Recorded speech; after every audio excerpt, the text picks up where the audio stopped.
এখন বৈঠকৰ আলোচনাৰ কথা আছিল, বৈঠক অনুষ্ঠিত হোৱাৰ কথা আছিল মেঘালয়ৰ প্ৰতিনিধি দলৰ সৈতে। গতিকে সেই প্ৰতিনিধি দল বৰ্তমান সময়ত আহি উপস্থিত হৈছে আৰু অসমৰ কেইবাজনো আচলতে মন্ত্ৰী আৰু বিষয়া উপস্থিত হোৱাৰ কথা আছিল। কিন্তু এনেধৰণে প্ৰতিবাদৰ উত্তপ্ত পৰিস্থিতি যোৰাবাটত বৰ্তমান সময়ত দেখুৱাইছোঁ। যিসকল প্ৰতিবাদী চালক আছে, চালকসকলে উত্তপ্ত পৰিস্থিতি সৃষ্টি কৰা দেখিবলৈ পোৱা গৈছে। আৰু এনেধৰণে অসম আৰক্ষীৰ তৎপৰতাত এনেধৰণে যিটো বৃহৎ কনভয়টো এনেধৰণে কইনাধৰাৰ বৈঠকৰ অভিমুখে ৰাওনা হোৱা দেখিবলৈ পোৱা গৈছে। আৰু এই পৰিৱেশ দেখুৱাইছোঁ আমি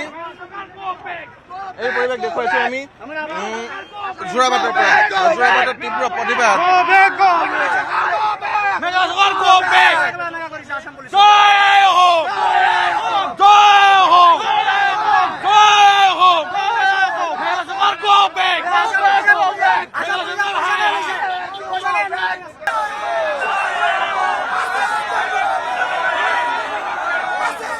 মেঘালয় পুলিচৰ সন্মুখত কালি পুলিচৰ আগত আমাৰ ড্ৰাইভাৰ এটাই ছেফ বুলি ভাবিছে।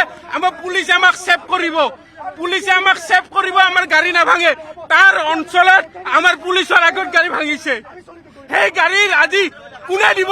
ক্ৰিষ্টা এখনৰ দাম কিমান লাখ টকা? 8খন গ্লাছ ভাঙিছে, বনেট ভাঙিছে উঠি কেনে। আজি মেঘালয় পুলিচ এৰি বাদ অসম পুলিচে আমাক গল্টাই মাৰি দি আছে, মেঘালয় পুলিচ যাব দি আছে।